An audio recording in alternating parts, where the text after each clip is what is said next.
And today's training, as we've already mentioned, we will be covering the payroll section in RPO, the reporting section, and we will go into system and look at some of the features that are available in that area of RPO.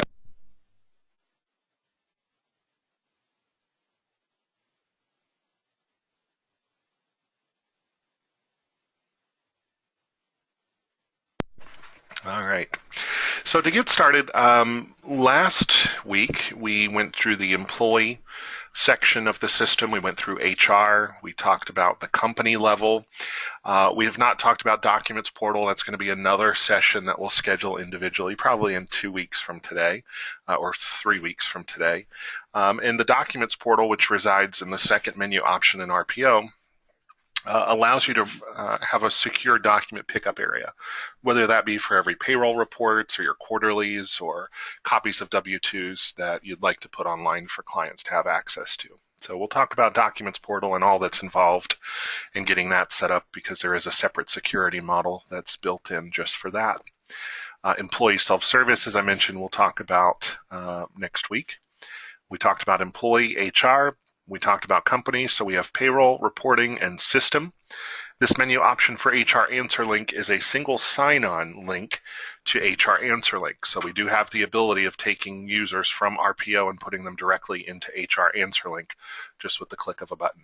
Now let's see if that's actually working, since we're in our new reskin of the system, and it looks like it is. So now I go right into HR Answer Link, and our link goes into ECCAs for testing purposes. All right, and then we get another little error. Let me screenshot that real quick. There we go, just so we have that for later. So when we talk about the payroll section, payroll in RPO follows the same process really as you would follow in the desktop product. You're going to start your payroll, you're going to enter your payroll, hopefully you're going to audit your payroll, and then you're going to submit it over to the Service Bureau for processing. Ready Pay Online is just like Pay Entry in the fact that everything has to sync over. So depending on the Service Bureau setup, it might sync every half hour, every 45 minutes, every hour. Just depends on the way that you would like to set up the synchronization. And that's through the job schedule in the desktop product, and you can also set up a job out here on RPO in the system level, which we'll see in just a little bit. Now, well, it looks like we're having a problem. Maybe we won't be coming in here right now.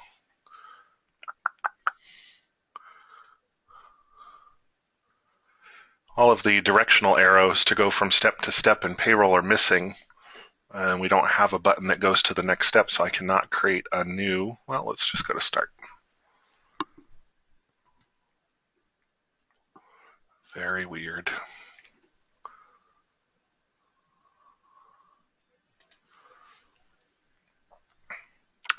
And we're having problems with all of the arrows. So really, like as I was saying, and let me actually get this over to somebody real quick. Sorry, guys.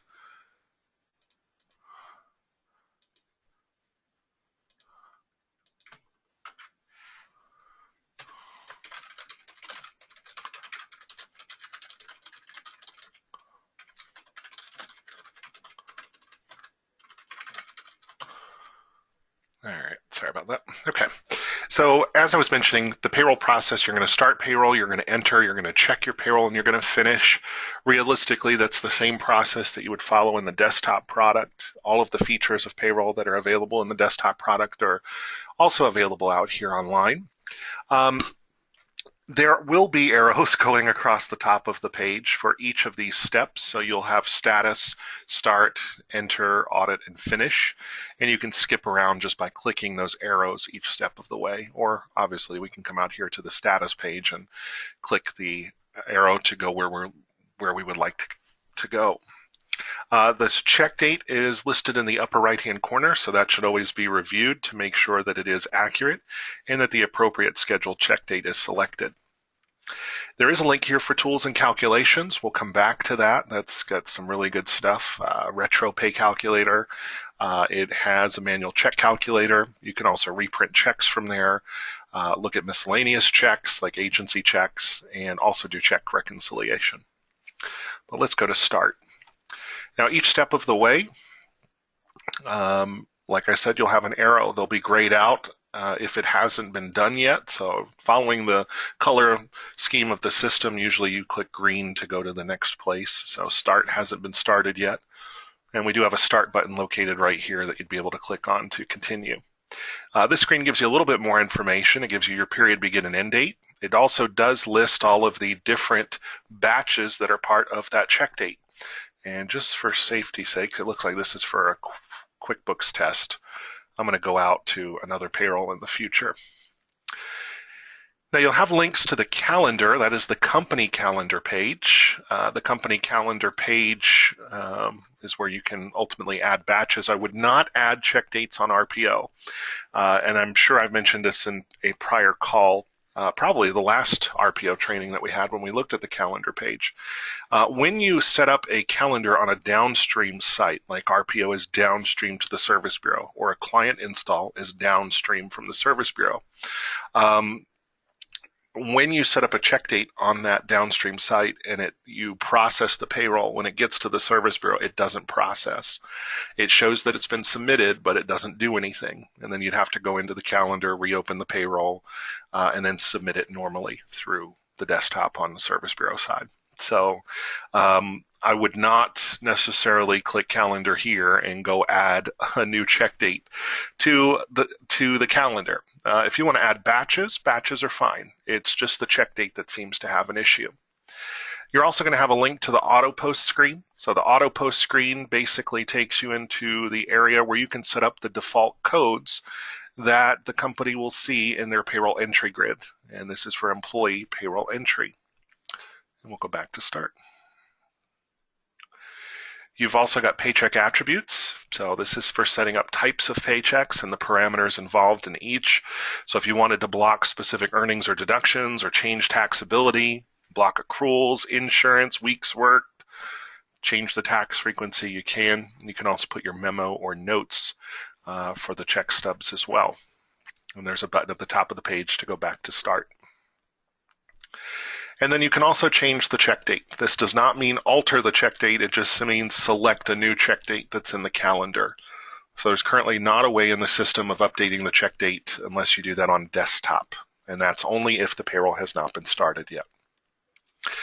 Now you do have options down here. We've got payroll options for the batches. You can delete a batch. You can also edit the details of a batch by clicking edit. When you click the edit button, this is also where you'll find options to restart the batch, or at least it was in there, and it looks like they didn't put it in here yet. So restarting just a batch is typically going to be found there in that pop-up. And it's probably because we haven't even started it yet, so sorry about that.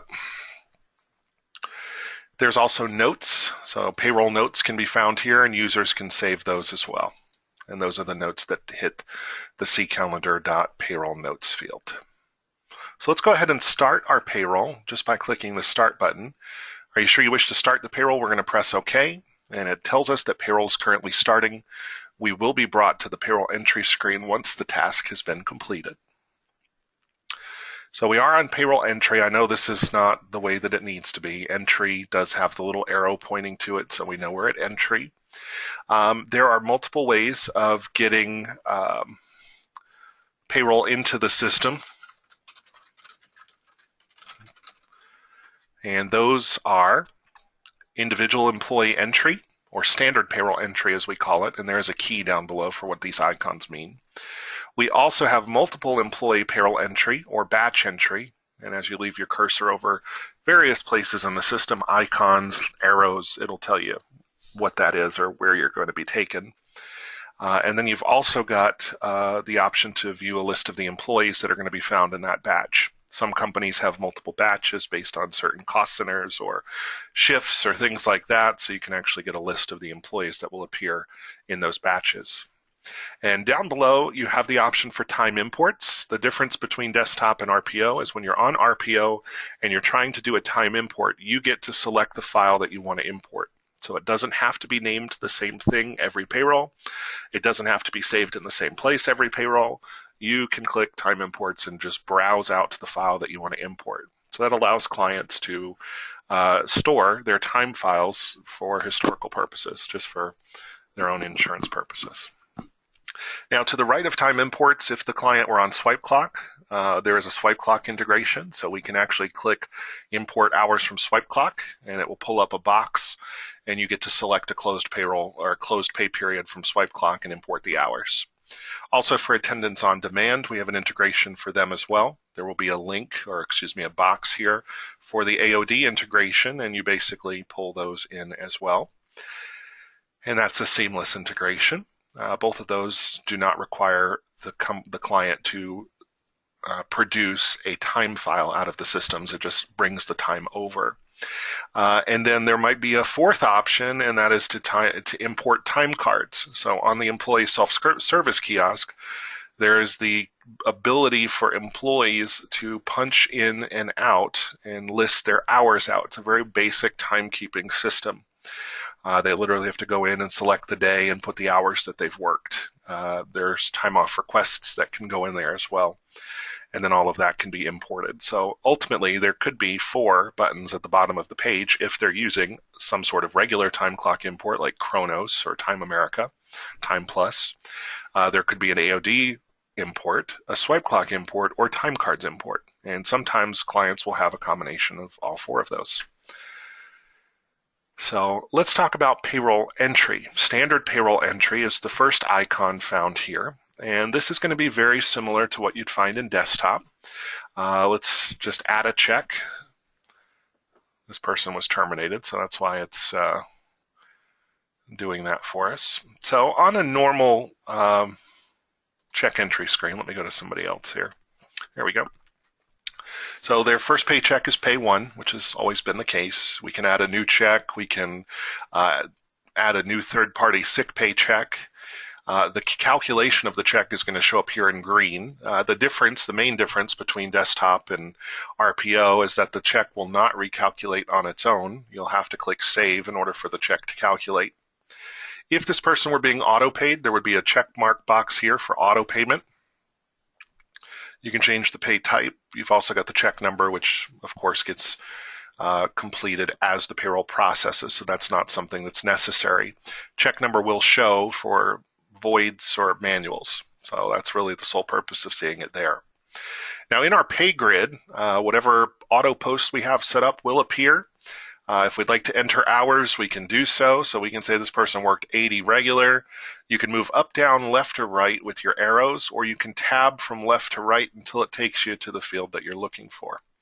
So we can say 80 hours of regular, 2 hours of overtime. And let's save this check, and in just a second, the calculation of the check will occur in the green box. And we can see the basic details of the check, the total hours, gross, deductions, taxes, and net pay. You can also click View Details if you'd like to see the full breakdown of the check.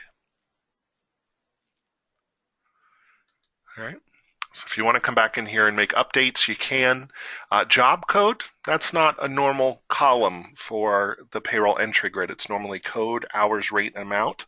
So job code is considered a preference, and preferences are found right here in the green calculation box. And preferences allows you to add additional columns to the payroll entry grid. So we have job code. We can remove that. We can add anything else. Division, group, those are usually cost centers. Begin date, end date, overrides, anything like you can do in desktop, and you save it. And we can go back to payroll, and now that column will be gone. So as you can see, there's a lot of white space here to the right to add additional columns. And depending on the client, they might use up most or all of that white area. Now, as you're entering information, if you need to, you can pull down a combo box or a drop-down box, and you've got all of your deductions, earnings, and typically taxes. Looks like we're blocking taxes for some reason in here. We just had something that we were working on regarding that, so it could be that we're still having a problem with that. If you make changes, like if I say, oh yeah, this person was supposed to be 2.5 hours of overtime, if you don't want to have to save and recalculate the check, you can still click the plus key on the number pad of your keyboard, and that will take you to the next check. And as you can see, it says please wait down here on that button. Let me go back to the previous employee. Let's take a look at this again just so everybody sees it, because I know that was quick and I didn't give you much of a heads up. So I made a change. Notice this says next employee. When I click the plus key on my keyboard, next employee is going to be clicked. As you can see, it says please wait, and it takes us to the next person. So the plus key is next employee. Next employee on its own if you click on it, or previous employee on its own if you click on it, will save your entries and move you to the next person. So you do not have to save and then go previous or next. You can just click previous or next, and it'll save what's on the screen. So while there is a save button and you have to click save in order to see the calculation of a check, it is not necessary if you're trying to quickly enter and go from person to person. So I click save, and that gives me the opportunity to see the details of the paycheck. Now you've also got a button here in the details section called Override Options, and that allows you to override things that are occurring on the paycheck. So you're editing the automatic items that are found on the paycheck. So you can multiply deductions by more than one. You can block time off accruals, direct deposits, labor allocation, weeks worked, insurance. You can change the tax frequency. You can mark it as a special payment. You can enter override federal or state withholding. You can block any earning or deduction that's automatically coming out of the paycheck. You can block direct deposits individually.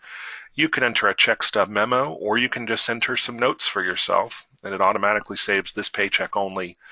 We actually have an enhancement that we've been talking about fairly recently that gets rid of the employee only option, because if you're blocking things for the employee, you should technically be going into their record and removing or ending things. So this paycheck only is the default, and then you can save and go back into the check. All right. Now, one other feature about the screen, obviously you've got your employee search functions and sorting and filtering at the top of the page, but another thing to point out is the series of folders that are listed here across the top of the page. So we've got basic employee information that you can see. You can also see employee rates, PTO balances, deductions that are set up, direct deposit accounts, earnings setup, or fringe as you would call it in M3 or pay entry, tax setup, and that's just going to give you federal and state withholding information. And you can also see an employee memo from the demographics page. Now, in each of these, you'll notice that the header, the main header, is underlined, and that means it's a link. So when I move my cursor over deductions, it says it'll take me to the deductions page, and it will. On the deductions page, I can make any additions or updates that I need to on the employee's deductions, and then I can go back to payroll entry and the check will update accordingly. So this gives you the opportunity of adjusting things that affect the employee's paycheck just by coming up and clicking a link and going to that section of the system. It prevents you from having to go back to the employee menu, find the screen, make the change, go back to the main menu, go into payroll. It alleviates a lot of the navigational issues that you may have experienced in the past.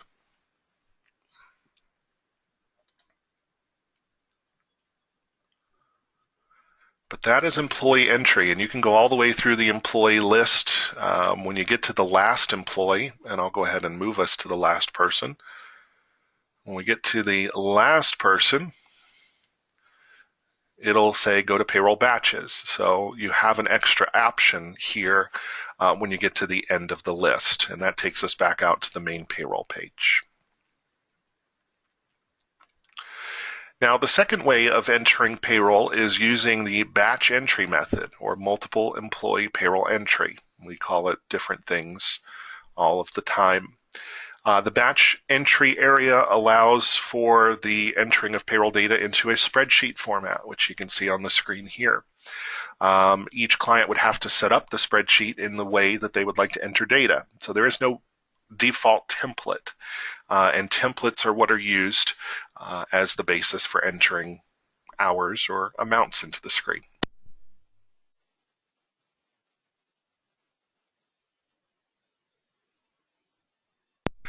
So the first time anybody comes out here to this specific screen, up at the top, it will actually give a warning saying there are no templates. So that tells you right away that you have to set up a template.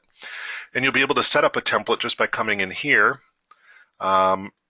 These are templates that are already created, or I can just click the edit button and it will take me into building templates.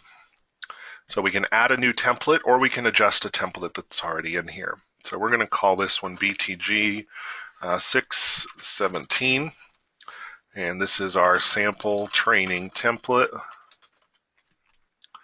You can display salary, which is also the auto pay column, so this is a little redundant here. You can filter for specific people. So typically when you're entering a batch, you want to see the employees that are supposed to be in that batch. You could say all active employees, but then you could duplicate entries. You can sort in one of 20 to 25 different ways. We'll just sort by name today. And you can also add an additional identifying field next to the employee information in the template. It's not really necessary, but some people like to see something else. So for codes, you're going to choose your deductions and earnings that you would like to key into the batch. So your typical client's going to have regular, and they can key in hours, they can key in rate or amount, or all three, but typically when you enter regular, you're entering hours. If they are going to be entering more than one line of regular for hours, maybe they have people that work in 2 departments sometimes, you would have to say regular, hours and hours, and then you could say, all right, I want them to be able to key in different rates, so we're going to show columns for that, and then maybe they're going to switch divisions, so we're going to show columns for that. So that seems like a very basic setup, but I want to show you how many columns this setup here, which seems very basic, will create, and it's a very important thing to note. So I'm saving that. We're going to go back to our batch entry, and we're going to select that sample training template that we just created, and you'll notice that we have columns that extend beyond the screen. So for each of these people, because the people are one line apiece, we have to add columns. So for each regular, hours, rate, and division, that's 3 columns of information. And then regular, rate code, and regular cost center one are 3 more columns. So if you're going to be doing labor allocation, this is not necessarily the best way to do it. Individual entries great, or hopefully people by now are using timekeeping systems when it becomes that challenging. But let's edit our template again. And what we're going to do is we're going to remove those show column options.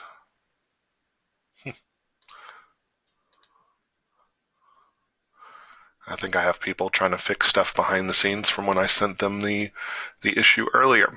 So let's remove these show columns, and let's just set up a standard template that a client might see, like regular, overtime.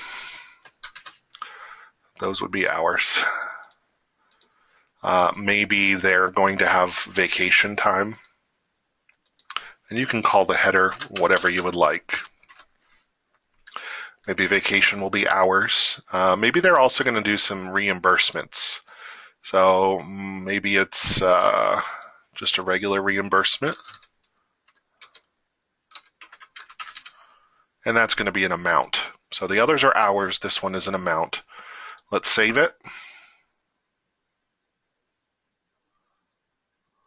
And let's go back to batch entry. So now we have regular, overtime, vacation, and reimburse. Pretty straightforward. You can see your auto pay column. So the auto pay column is going to show you who's being auto paid, or if you just want to pay someone, you can click on the checkbox. As you're keying things into the grid, so let's say for Piper Icing here, we would like to pay her 60 hours of regular and 20 hours of vacation. When I move my arrow, or if I take my mouse and go to another person, you're going to find that those entries flash in red, and that means that those entries have now been saved. So this is a self-saving spreadsheet. So once things are keyed in and you move to another person, it saves. You don't have to worry about losing what you've entered. The other cool thing about the screen is in blue across the top, you're getting a subtotal of the column. So for clients that are going to use this feature, once they're done keying in their payroll, they can actually look at the top of the columns and see the totals and figure out if they've entered what they're supposed to enter. So definitely a helpful feature. You can show up to 100 people per page, so the page size is listed down below. You can jump to different pages, or you can use your arrows to jump from page to page. But this is definitely a very cool feature and a very easy way of entering payroll. Now, I realize that we're a little bit limited on what we can see here. We've got 4 columns of things that we can basically punch time into. I definitely don't suggest creating these very large templates to fit little scenarios that may happen once or twice during the year. You can also right-click on a line, and you can add another check. You can see the details of the employee, which are the folders like rates and PTO and deductions and direct deposits like we could see at the top of the last screen. And you can click the headers here to go into the employee record. By right-clicking, you can also go to single entry. So if there's something that you need to do, an override or an additional entry that you need to make, you can say go to single payroll entry. You can make your changes and save them, and then you can go right back to batch entry. So it does give you the capability of going back and forth. So right-clicking, that's what you're going to find. This little icon over here with the exclamation point, that means there is a memo. So if I right-click, I can see what the memo is for that person. So you don't lose that functionality, and you can toggle back and forth between single entry if you need to make changes. So right-click is your friend on the screen. But all in all, it's just a very straightforward entry mechanism, just as if you were entering time in something like Excel, just going right down the columns and entering the information. Now, once you've completed this, down at the bottom of the screen, you can go to the audit section, which is next, or you can go back to the batches page. You can also change batches here. So if you have multiple batches, you can switch batches and do the batch entry for other folks as well. So there's definitely some different ways of navigating out of here. If we are done with payroll, whether we enter it through employee entry or batch entry, we could go to the audit section, and the audit section would be available via arrow at the top of the page as well.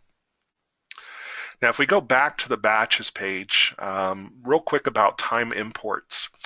Time imports run off of the time import service. You can have an unlimited number of time imports. I happen to have one for my biweekly batches. When you click on import, it's going to take you to a little pop-up usually. There we go. And I can basically go out and browse to the file that I'm looking for, and I can click upload afterwards, and it will start uploading the file.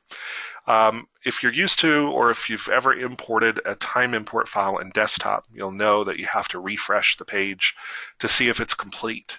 The time import process out here will update every 10 seconds automatically. I've never seen a time file personally take more than 10 seconds, and it will alert you on the screen based on the status of whether it's running.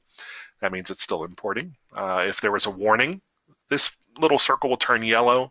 If there's an error, this little circle will turn red, and you can click on details and you can see what happened. A box will pop up and alert you as to what occurred. That's just like clicking details in the desktop product, so if you're familiar with importing there, it basically does the same thing. So the main difference is when you click import, you actually get to select the import file. If you guys will give me just a moment, I will be right with you.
All right, sorry about that. I thought I had my throat spray at my desk and I did not. So, all right, so that is payroll entry. You've got your time import options, your batch entry, and your employee entry.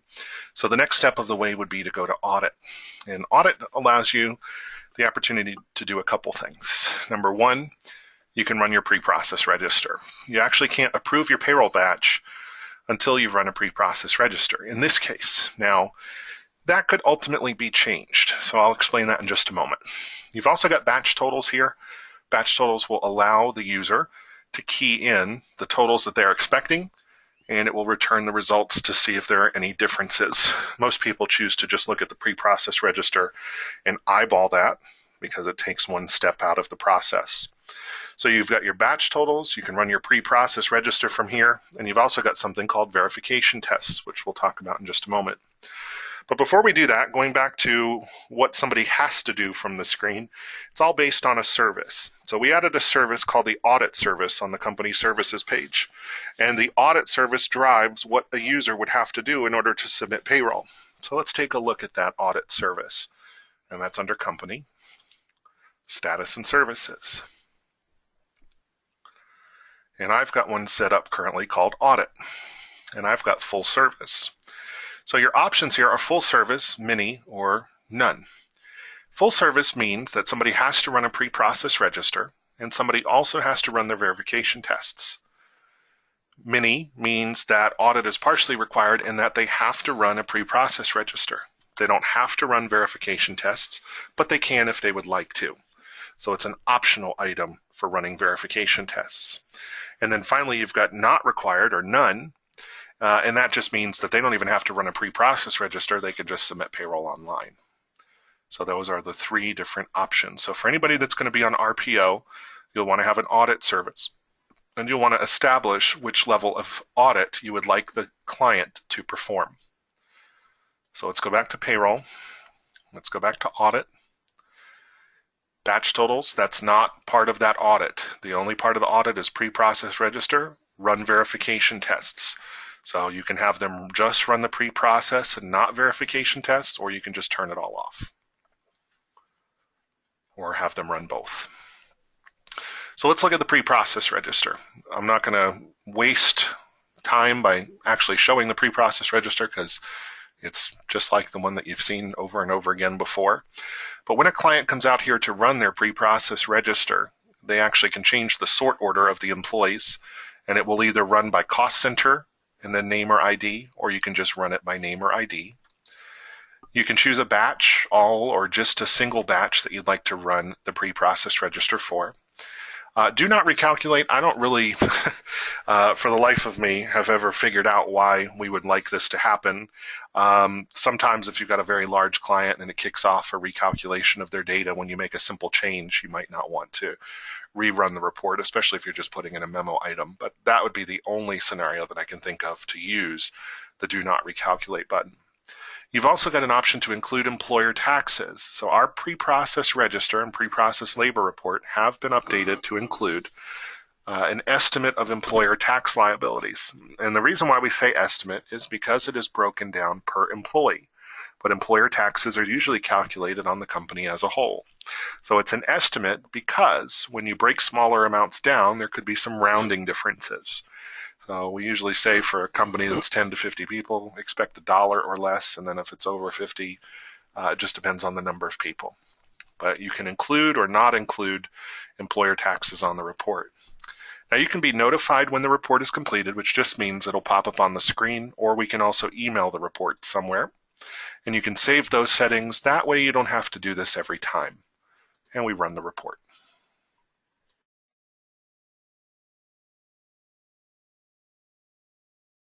Now this is a standard audit that we have in place to protect the pre-process register from erroring out, or if there's a major problem, we can take a look at somebody.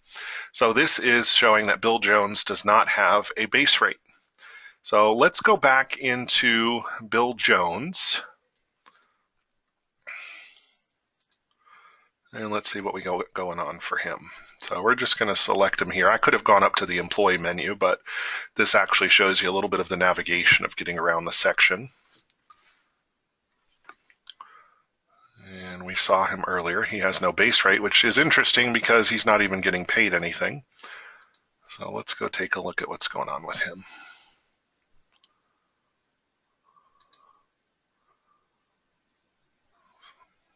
I moved into 2018, so it had happened to end before that. So we'll just save his rate. Now we can go back to payroll entry. We can go to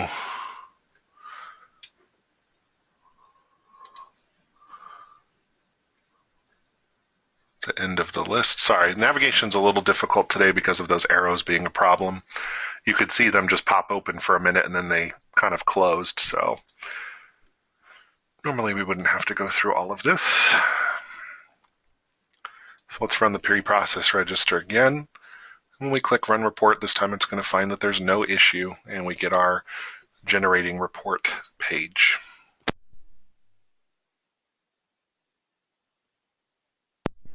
And there's our pre-process register. So that's not anything that should be surprising. We ran it by cost center, and it's showing cost center. We also selected the option to show employer taxes. So we can see the estimate of employer taxes, and as you can see, it's broken down per employee. So that's really what we were getting to. Since we're breaking it down into individual dollar amounts, the rounding could be a little different. And just like all other pre-processed registers, you get your report total at the bottom, and you can review, print, whatever you'd like to do. And when we go back to payroll audit, once you click that Run Report button, you'll notice that Approved Batch is now green, so it gives you the opportunity to approve the batch if you'd like. The cool thing is, if somebody approves the batch, it hasn't been submitted yet, it's like closing the batch, we do give them the option to reopen the payroll batch. If they click reopen, it'll allow them to go back into the entry area and make additional changes. They would be forced to start the audit process all over again. So if you reopen a payroll, it basically sets the trigger back so that the client has to do the pre-process register again if you have the audit requiring it. So what are our verification tests? We briefly talked about this in the desktop product, but what you have the ability to do is set up different SQL tests that look for information that might be missing on an employee or for entries that were keyed incorrectly. There are all sorts of things that you could run a payroll verification for. Some of the verifications that we've seen in the past are missing pay rates, which it does automatically now. Employees whose work state and SUI state do not match. Employees who are set up as a W-2 but they're missing tax codes. Employees who are missing zip codes, which are necessary to electronically file to the Social Security Administration at the end of the year. All sorts of things.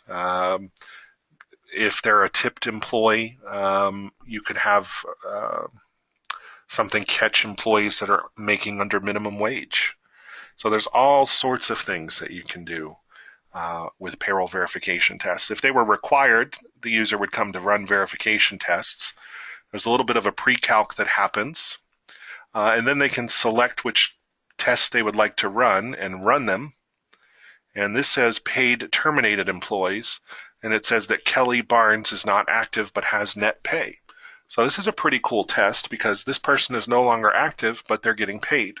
That's going to catch any time somebody does something on accident or imports the wrong file. So we would basically go in and look at employee Kelly Barnes in the payroll and say, hey, what the heck's going on? If we say, oh yeah, she was terminated, but this is her last paycheck, then we can just say approve, and it shows that I've approved it and it's all done. So then we can go to payroll finish, which is the last step of the process, and we can now close and submit the payroll. Now, if we had not done the pre-process register part, all right, so let's go back to payroll audit, and let's reopen this payroll. All right. If we go to payroll finish, you notice it's grayed out. It's not even letting us go there.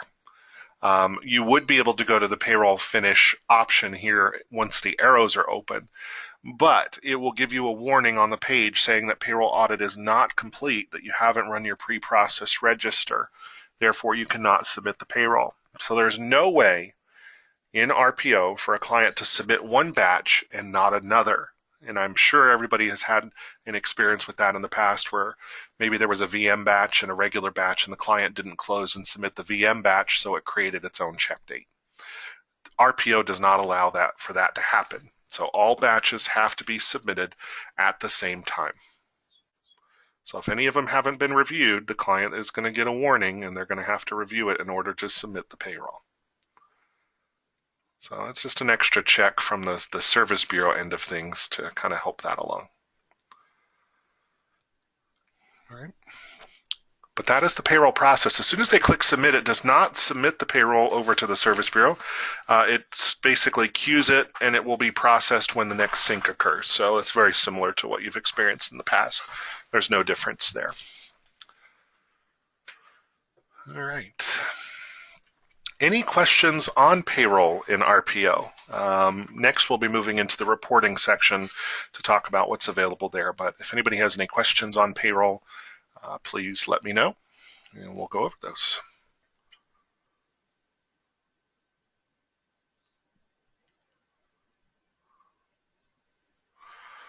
All right, good deal. Payroll happens to be, to me, one of the easiest areas of the system to comprehend and to follow along with. And even in that, people have difficulties using it. So over the next few months, there will be some minor changes, some of them maybe a little bit more than minor, but to the flow of how it works and to the buttons that are available on the pages. And just watch for those. We'll, of course, put those in any release notes that we produce that go out with the release. So, all right, so let's talk about reporting. There are several sections to the reporting that we're going to talk about. Some more than others, because I think you'll find that some act very similarly to the reporting areas that you've used most recently in M3 and Pay Entry. So we've got standard reports, report writer, saved company reports, my reports, and my completed reports.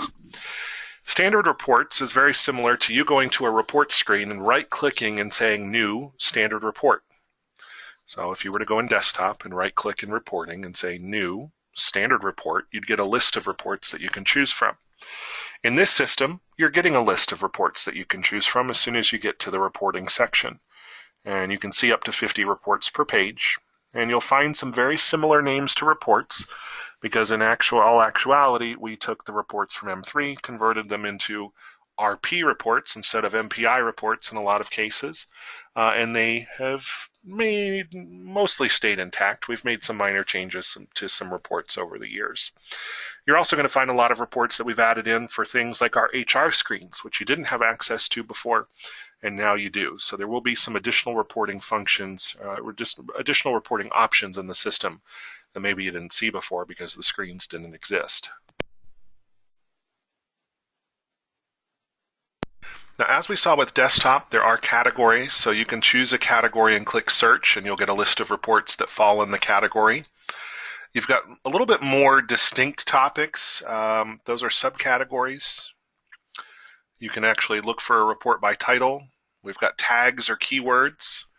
So if you'd like to find a report that has accruals, you can say accrual and click search, and you're going to get a list of reports that have accruals on them. And the tags are set in the RPF editor in desktop under System Setup. So you can alter the way that the tags work as well. You can search by report type or report ID. This list is in alphabetical order. All right, so you can actually change that just by clicking the header, and then it goes in the reverse order. Why you would do that, I don't know. I just clicked on it, and it's thinking here. The list of reports that are found, you can click on the report to the report name to go into the report properties. There are also information bubbles, which will give you details, the description of what you'll find on the report if you were to run it. All right, let's see what happens here. There we go. So the information bubbles will display pop-ups. Looks like we had a network problem in the office because my phone just went out as well.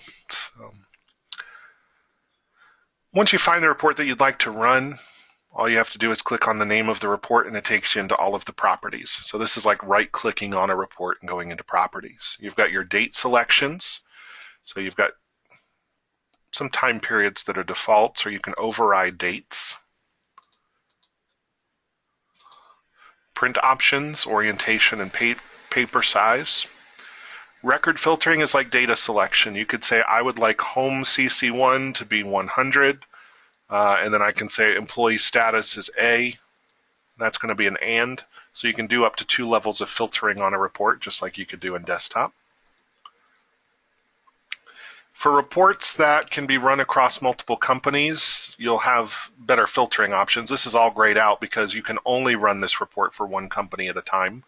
But for reports that can be written across companies, you'll be able to choose all or selected, and you can take and highlight companies from the left and add them over to the right, and they'll all be included on one report.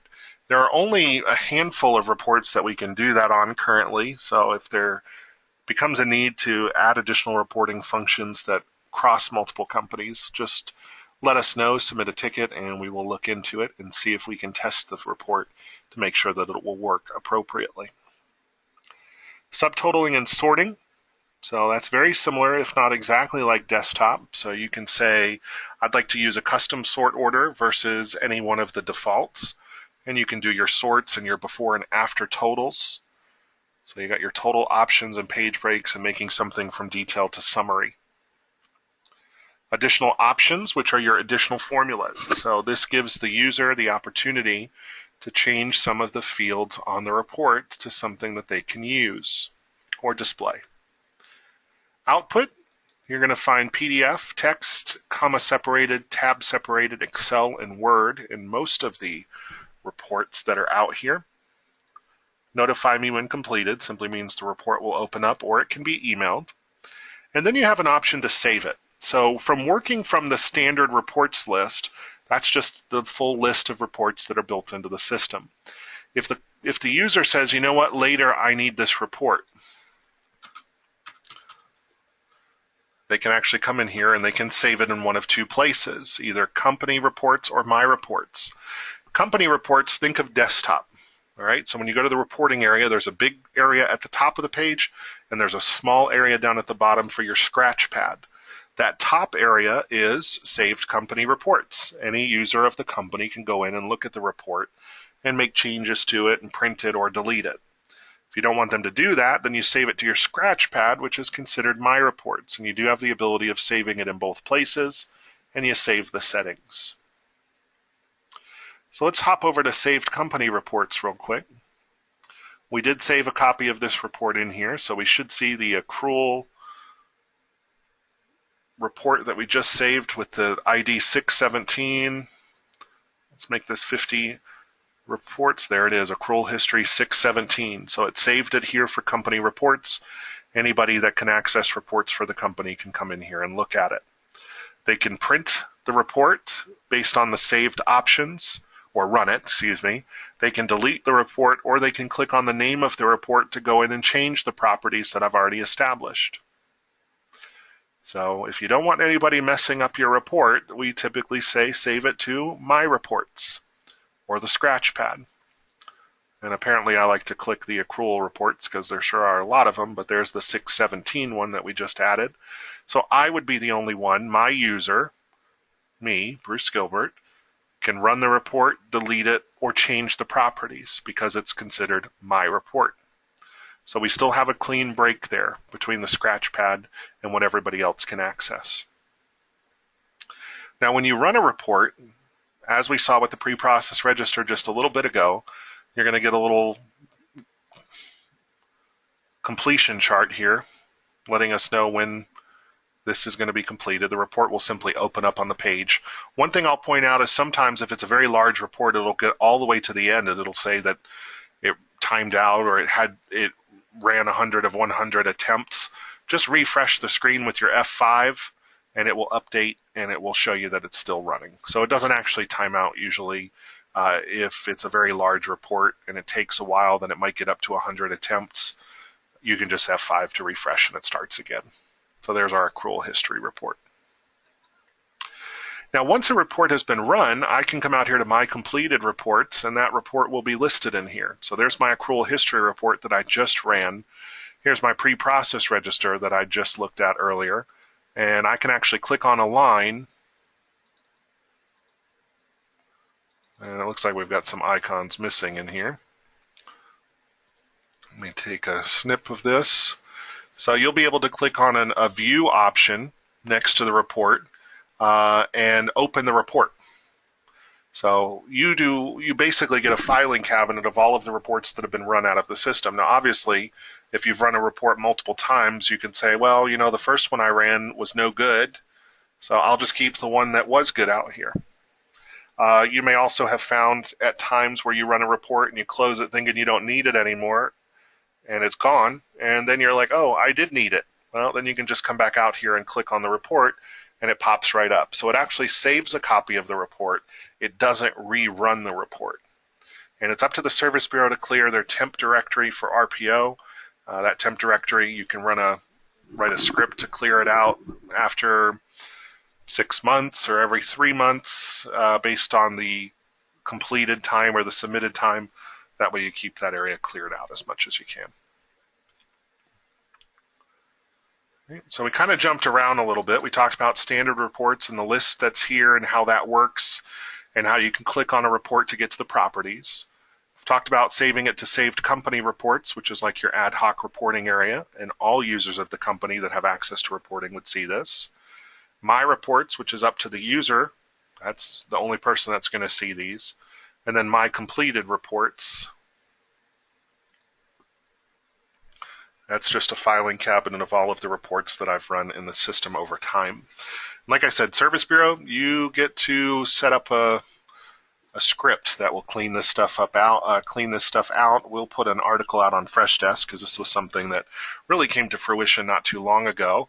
And there's also a job schedule, I think, that will run as well through ReadyPay to clear this. But we'll get those details online and definitely get those to you. But you definitely don't want to have all of your reports for all of your clients that have been run at all time once you get your RPO going, because then you'll have a pretty heavy storage issue for all of the reports that are being run and saved.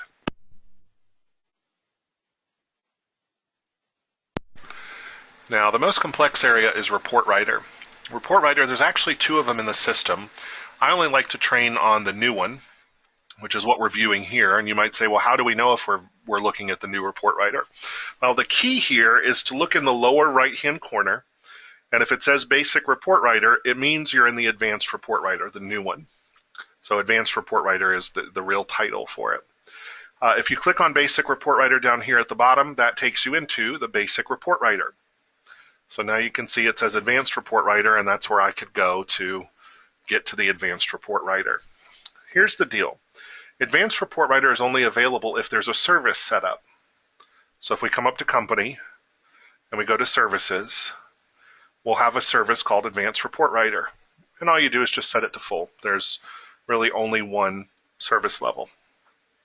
But that service has to be there in order for the Advanced Report Writer to appear. Right?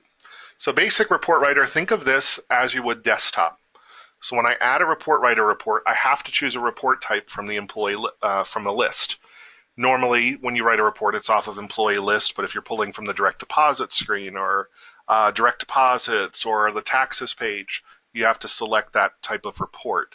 And you have to issue a report ID, and you have to put in a report title. And then you add, and then it takes you into the report builder. So when I say this is just like desktop, it really is just like desktop, just with one added feature actually. 2, really.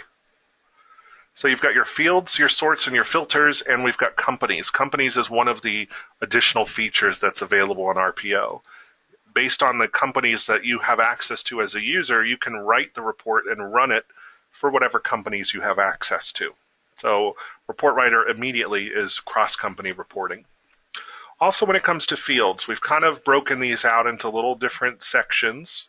So when you come into Employee List, they're all broken out. If you want to look at all fields, you can say all fields, and in the case of RPO, everything's in alphabetical order.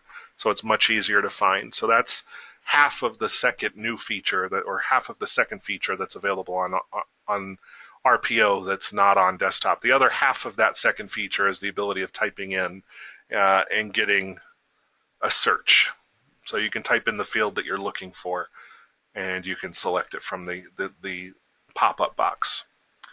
So the second feature really is the navigation that's available over here to the left. If you say demographics, that's going to be name and address and different things like that, basic employee information.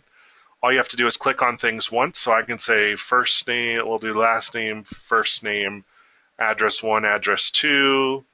Let's do city, state, and zip. And just like before, you have to save the report, then you can preview.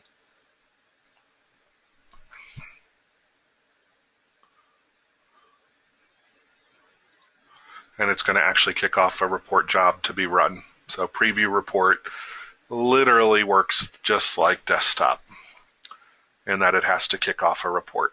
So there goes the kickoff. I'll give that just a second. Some other things, so you can move fields just by dragging them. You can change the length, decimal places, justification. You've got all of your options to block punctuation. We throw in a multiplier, so you can take a line if it's an amount and multiply it by something. So if you created a report of everybody's gross pay for the year, you could multiply it by 0.03, and that would give you what your payroll would increase by 3% if you gave everybody, what it would increase if you gave everybody a 3% raise.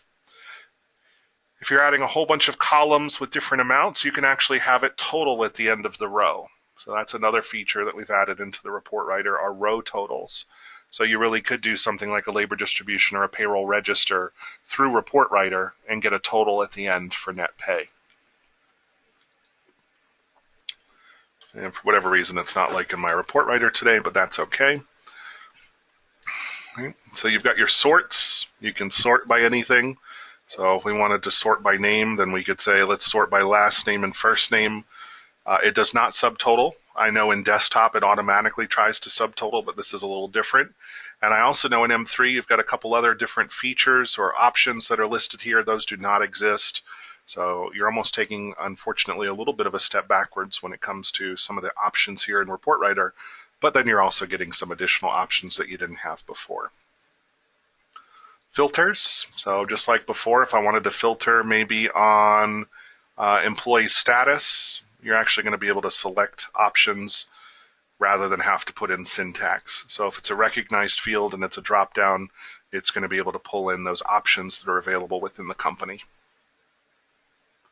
And then as I mentioned, for companies, as long as you've got access to multiple companies, then you can run a report writer for those multiple companies all at the same time, and then just remember to save. So all in all, that's very much like the report writer that's found in desktop.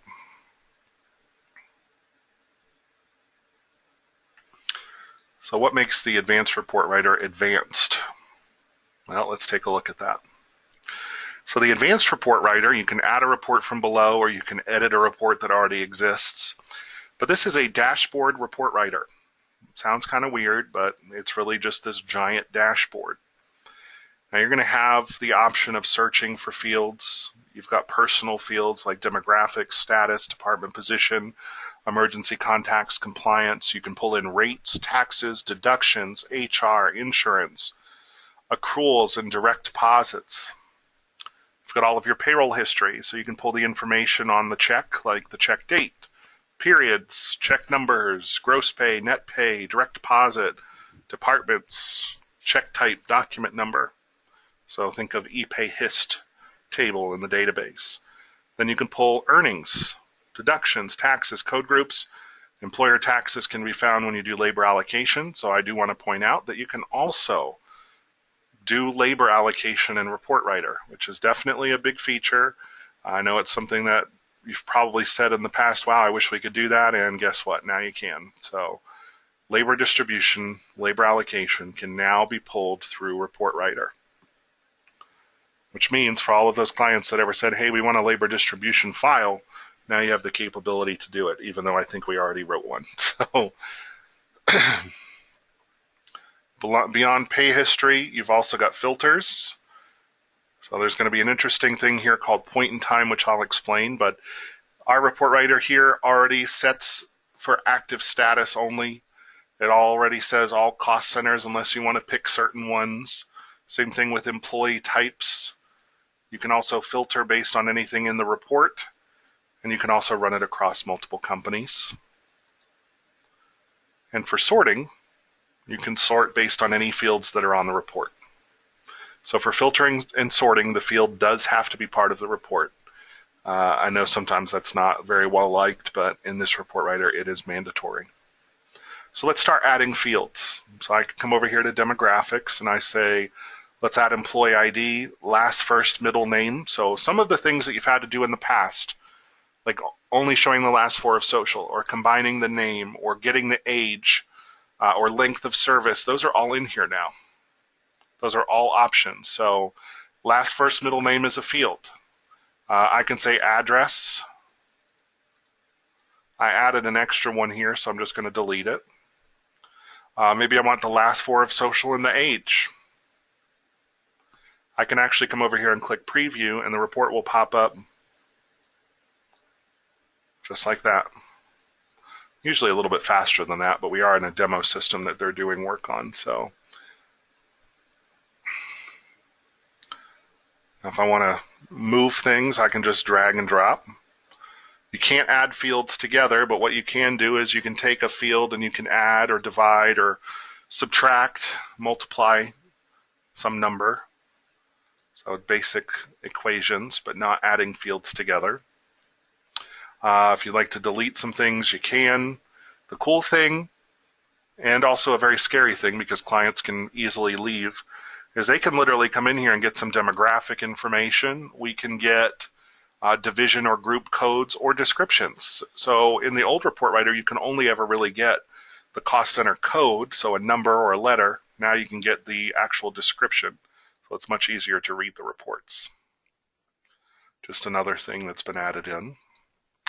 But we can pull division code, group code, we can pull in clock or badge number, we can pull hourly rate or salary per pay period and pay frequencies and federal status and exemptions and state status and exemptions. And we can preview, and that report will open up immediately on the screen, and it gives us all of that information in one report.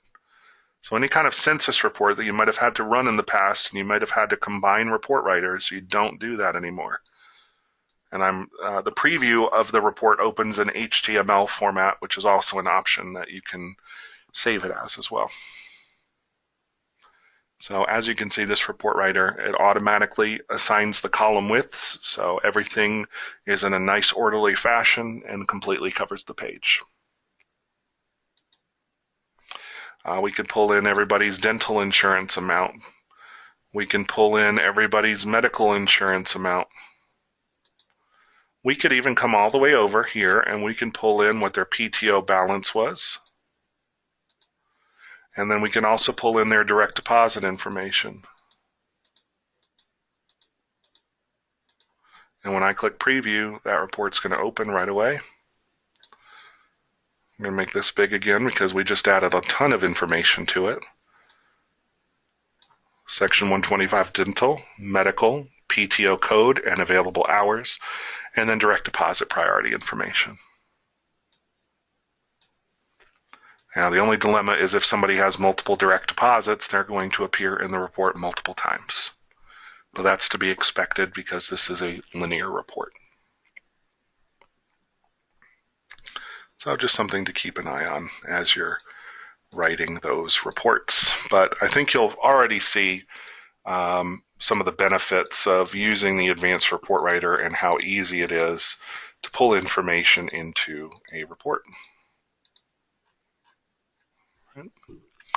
So I'm going to skip payroll history for just a moment, but obviously you've got a lot of things that you can pull through here, and every field that's on the report will be highlighted in green. Now when we come into filters, as I mentioned before, you have to, in order to filter or sort, the field has to be on the report. So we have employee ID through pay frequency, employee ID through pay frequency. Those are the fields that are listed here. So I might say division equals 100 because that's the division I'm trying to pull into my report. And when I preview, it's just going to pull in my division 100 folks. So even when you filter, the report opens very, very, very quickly. And you can delete your filters at any time. That one was kind of different because I can also just get to division 100 here in preview, and it gives me the same employees. So just remember, you have employee type, cost centers, and status. You don't necessarily have to come into the fields in order to do that. So let's take a look at something real quick. This is something called point-in-time reporting. Point-in-time reporting deals with things that have start dates and end dates. So if the item has a start date and an end date, that has a period of time assigned to that item, like a rate or a deduction. So realistically, you could come in here and say, I want to look at 125 amounts based on a point in time of 6/22/2016. And I can preview, and this is going to give me a list of all of my people, and it's going to show me what their 125 amount was on that date, 6/22/2016, and I didn't have anybody. So let's go back and choose something else. Let's go back and choose 401k contribution, calc code and amount. Let's look and see who had 401k on 6/22/2016. And it's telling me I didn't have anybody. I might be in the worst test company ever. But basically, that's what this is doing. As you start building, or as clients start using the system, if they have to change departments, they can use the position history page. And that's going to track a start date and an end date on the department for the employee. If there's an address change, they can use the address change wizard and put an effective date and a start date and end date. That sets an opportunity for point-in-time reporting. Earnings, deductions, auto pays, rates, tax codes, deductions, all of those things have start dates and end dates on them. So those are things that you could ultimately pull in here via point-in-time reporting. And also date range. So you can say who had what during this date range. So anything with the start date and an end date you can do. Otherwise, current date will pull literally what's in the system for the employee at this time. All right. So let's take this back just a little bit, and let's get rid of some of this stuff, like address. And let's look at pay history. So notice there's a big empty area here under employee. The minute we choose something from the payroll history area, like if we were to say, let's pull in regular hours and amount into the report, in the filter section now we have payroll history. So you can choose different date periods, check dates, or a date range of checks that you would like to pull into the report. There was a question about accruals being used in the point-in-time reporting. So it's a good question. Accruals do have beginning and end dates, but you're not going to be able to pull in, this is a tough question. This is multifaceted here. You're going to be able to pull in the fields that show on the page, like what's currently set up. I think if you're trying to allude to getting balances, I don't think that's going to work the way that you're thinking, because it's what is ever set up on the page, and the balance isn't necessarily something that's set up, it's a calculation. So accruals do have start dates and end dates, but basically you would be able to pull who had what policy during this time frame. That's a good one. I don't think we've ever really played around with accruals too much, but I can't see that the point in time is going to give you too much information other than just saying, oh yeah, the employee had this policy then, or they did not have the policy. If you're looking really for the calculations and what their balances were and things like that, then you definitely need to run something like the accrual history report or go to the employee's PTO history screen.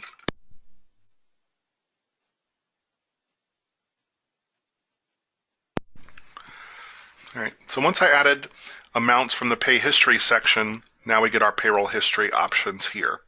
So you can date filter right from the filter section as well. And we preview and we get a list of everybody that had regular hours and regular amounts. And then we can even say regular amount does not equal 0. And that condenses the report even more. So it's a lot of the same things that you could do in the other report writer and what you've been able to do in desktop. It's just laid out a little bit differently. Sorting has to be on the report, so we can say let's sort by last, first, and middle instead of employee ID, and we get that information in that order. So as you complete the reports here, and as you condense sections, just a couple things to note on the page. When you come down here to the run report and you save the report, you do not have to give it a report ID. The reports automatically ID themselves. So this might be, I might call this BTG training. The version that we've been looking at is HTML, or you have Excel. Either way, you can get to other file formats from those two. You can even email, but when you save the report, you'll notice it automatically gives it a report ID, so you don't have to worry about that. Now there are a couple icons here. This one allows you to add a column of information. So if you're doing a 401k file, a lot of you may have seen this before, you have to have a column with the plan number for every single person. So we can say, let's add a column called plan. Let's put the information in that column as this and hit submit. And when we preview, everybody will have that plan code in the column. So you can establish a column with the same text for each person using this little button here.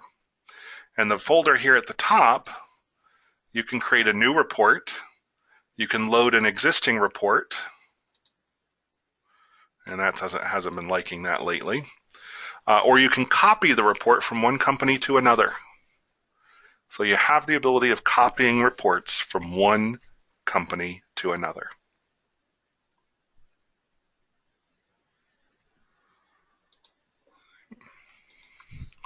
So pretty straightforward. It's very much dashboard driven. Definitely have a lot of options that are available. But like I said, there are some shortfalls to this. You can't add fields together. Another thing is there will be lots of places that don't do subtotaling. We are aware of some employee fields that exist elsewhere in the system that have not made their way out to the advanced report writer. One thing that you'll find is there's no earnings column here or fringe for the employee, so there's no way to pull in recurring earnings set up on the employee record. So there are some things that are still a work in progress. This is really just starting to get a lot of traction over the last year. It is a couple years old, but a lot of people weren't using it before that. So lots of good stuff here. I definitely suggest getting in there to play around with the report writer for sure. All right, so the last section today that we're going to talk about is system. I know we've been going here for quite a bit, so if you don't mind, let's take a 5-minute breather, and then we'll probably be on the phone only for 15 or 20 minutes after that. But let's just break for 5 minutes, and we'll talk about the system area of RPO.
All right, thanks you for your patience and coming back from the break. We're going to give everybody just 30 seconds to get back on the call and we'll get started. So 30 seconds and we'll get started again.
All right, so we'll talk a little bit about system here and then we will be done for today. The system level, a lot of this stuff that's here really gets set up during the initial RPO setup. This is not an area that you have to frequent to very often. There are some sections in here that we will talk about that have some pretty cool features that you can use with your clients. Integrations is one of those. Integrations is where we actually set up the integrations for the Service Bureau to different providers, and we set an integration log for how often we are going to try to have the integration run. And this is usually a one-time setup as well until you start using the integrations and realize, hey, we need something to kick off more often than what it is. And we've also got an integration log, which allows us to see any issues that might have happened for a specific provider. So if I come in here, we don't really have many good things in here to look at, but let's see.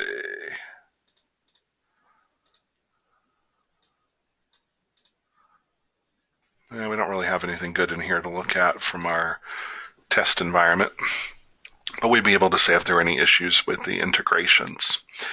So that's usually set up one time. Operations, you've got a job queue.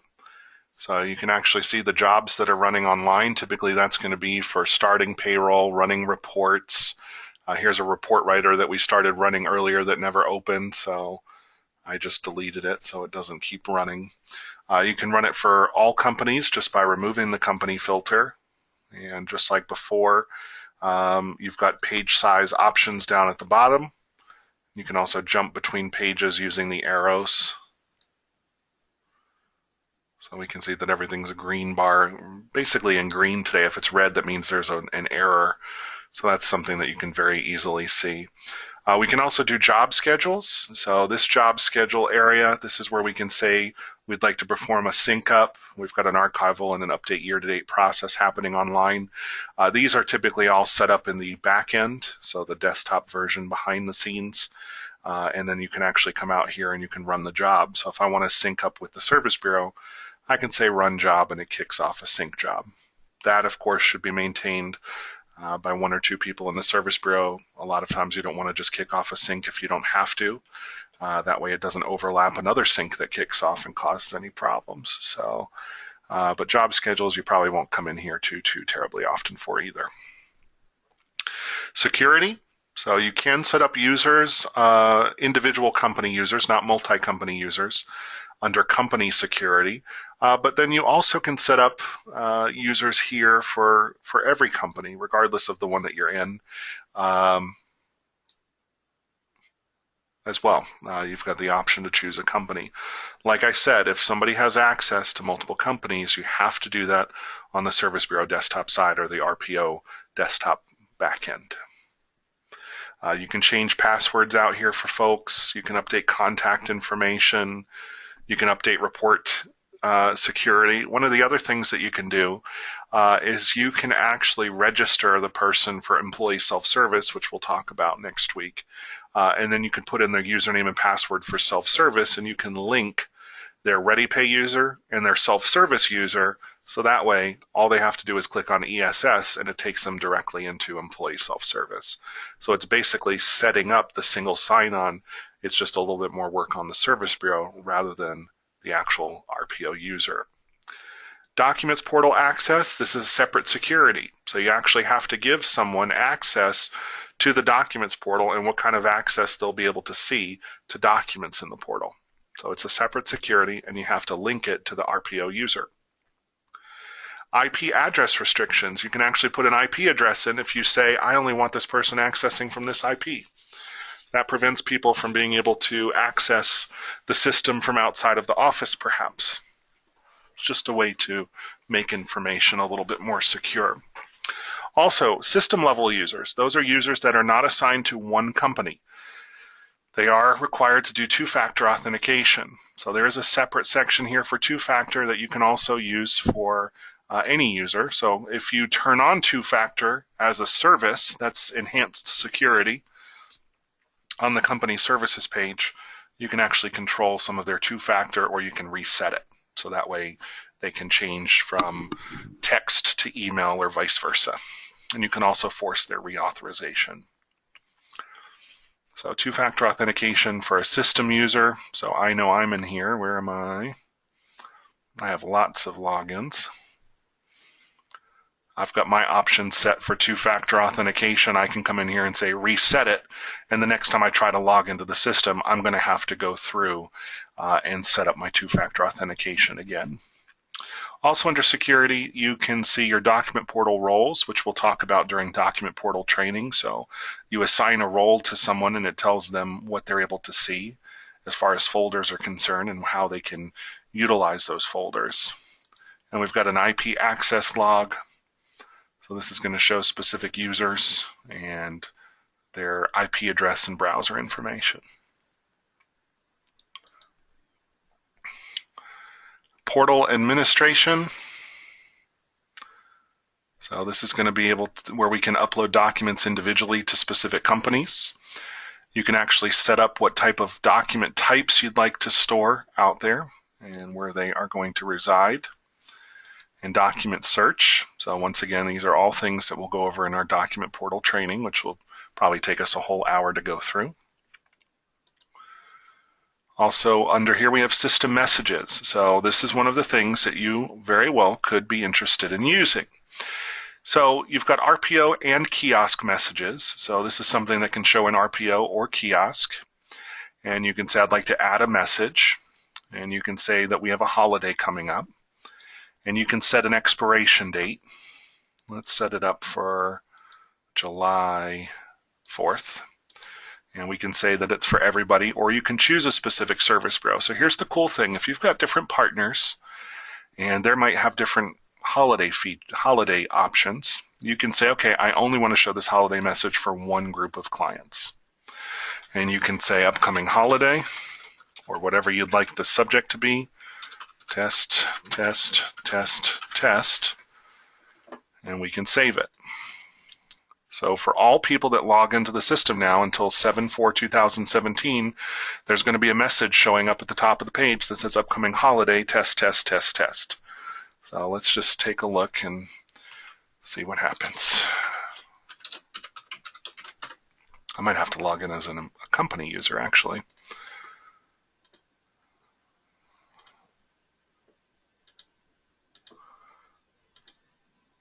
All right, so this is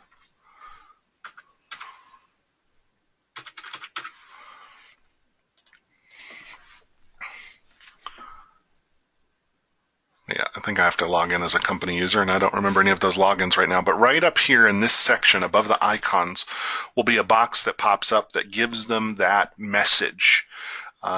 We happen to use it in a lot of places. Let me just log into ECCA real quick and I'll show you, because I know they've got one going at the moment. And of course I don't know what my login is for them. There we go. So that's what that system message will look like. And the box will look a little different in the reskin. It'll just be a bigger orange box with an orange background, but that's what the system message will look like when you go into the system. So that will appear right here, and that's based on your system messages. So people will oftentimes do outages if there's going to be an install being done, an upgrade. So you can announce to clients on their home landing page that that's about to happen. If there's a new feature that you're trying to release, a product offering that you want to notify people of, you can put a message out there on RPO. I'm almost positive, for instance, Payroll Centric puts a message out here regarding insurance because they'd like to sell more insurance. So you can put any kind of message out there, and the length of the message will cause the box to scroll. So as you can see, this one is scrolling as we go in there. Does the message box only show on the home page? Currently, yes, it only shows on the home page. It's designed to go into one specific area. That is something that we've put in as an enhancement for our next RPO version, which we'll start writing later this year or beginning of next year, is better notifications for that type of thing. But right now, that is the only place that exists. And then kiosk messages, it's the same thing. You can put messages on the employee self-service kiosk. You can show it to just administrators, to supervisors or employees. You can pick a specific service bureau that you want to show them for, and you can put a message out there. So system messages, definitely something you can use. Features. So features are a way of setting different things up for somebody to view in the home area. So if I come out here to home and I go to features, there might be some things here.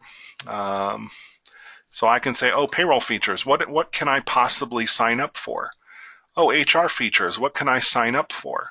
So you can say, okay, well, I'd like to see information about calculating accruals, or I can request that feature. Or I would like to do benefits, and I can request a feature. Anything in yellow indicates that you've already subscribed. So I'm already subscribed to onboarding. So all of these things, payroll features, HR features, time clock, time card, those are considered feature groups because you're grouping features together. And then each of these is based off of a service. So when you come over to system features, we've got our groups, HR, payroll, time clock, time card. So just as we saw on that screen, we had them. You can also change the order of display, and you can also have them display differently for different service bureau IDs. So once again, if you have multiple like payroll partners, you could show different things to different people. And you can put a description for what each of these things do. Features.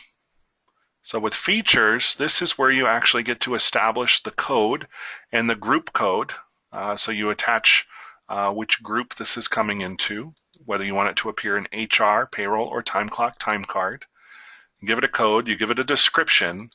You can say which service bureau is going to see it. Is it active? Do you want it displayed? And who the contact email is for that feature. So you actually can determine who's going to receive the requests via email when they're submitted. Feature levels, this is where you tie things into services. So when you say, I would like to tie in time clock to AOD, all of that stuff is built in. So you basically choose your different feature that you've established here under features, and then you can pick the Ready Pay service and the Ready Pay service level, and it tries to match everything up for you. So the time clock feature that we've put in as our feature, the level code is called AOD, and that links up to the time clock service with AOD service level. So that's how it knows if the person has the service, the feature already or not. It looks at that information. And you basically just set all of those up. And then for requests, this is just a dashboard of everything that has come in as requests. So obviously the email can go to the appropriate person, but then you can also monitor everything through here also. So features not used as much as they could be, because it's kind of hard announcing it to people. Hey, go look at the features area, and it's like, okay, well, where are the features area? Go to your home screen, look across the top menu, and you'll see features, and then somebody can go in there and look at those. So that's something that we'd like to expand on in the future. On the home screen, you've got dashboards. Currently, dashboards have to be written up by development and included in a release, so there's not too much that you can do out here. In regards to the charts, they have to be added by development. Same thing with templates, but this just kind of gives you an idea of being able to set these up for multiple clients. Application settings, these are all things that you can change about the application, the name of the application, the appropriate files, file sizes, email addresses for the service bureaus, what you would like the email to say if somebody forgot their password. Most of these are things that we talk about during the install process. Down the road, you might find some things that you'd like to change. For instance, we had a couple tickets recently where somebody said, hey, we've got a user that's trying to use the system, but their email extension is something that is not being accepted by the system. Well, the top level domain or TLD email extensions can actually be updated here in application settings. So if somebody says, hey, I'm having a problem registering, it doesn't like the extension of my email, you can actually come in here and say, oh, we would like to extend the domains that we accept and include that one. So definitely some cool stuff here, but nothing that you'll need to know or use all of the time. And last but not least is Service Bureau settings. There's really only a couple things out here, and it has to do with two-factor settings. So how often do you want somebody to have to renew two-factor, and how often does the code that's issued to them expire? We recently had an issue with this, and I believe there will be an update at the end of the month. The expiration of the code was not happening properly. It was looking at 20 days instead of 20 minutes. This right here. So that'll eventually be changed, but really there's nothing that needs to be taken care of from that level of system. So in the system area, really probably the only places you'll have to go to readily are operations, security, and probably system messages. And then if you get into using features, that will be something that you can come out here and review as well. But all in all, system is a lot of it is taken care of during the installation process or when there's a new integration and we have some things to set up one time. But mostly that's going to be an area that's already taken care of once you're in and using the system and processing clients. So not too much there. But those were our topics for today. Does anybody have any questions before we end for today?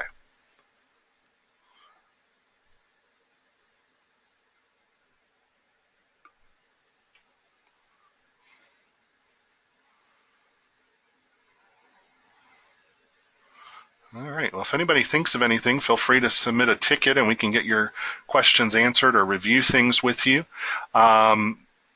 If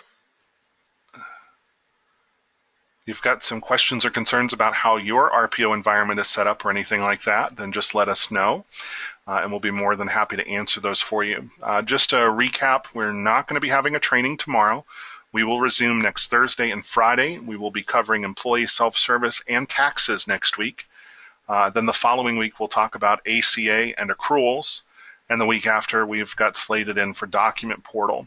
I'll make sure to get all of those in the updated training schedule and get that out to everyone. And this recording will also be included in the training recording spreadsheet available on Dropbox. So I'll get that updated here in just a bit. But I hope everybody has a great afternoon, and if I don't talk to you before then, a great week.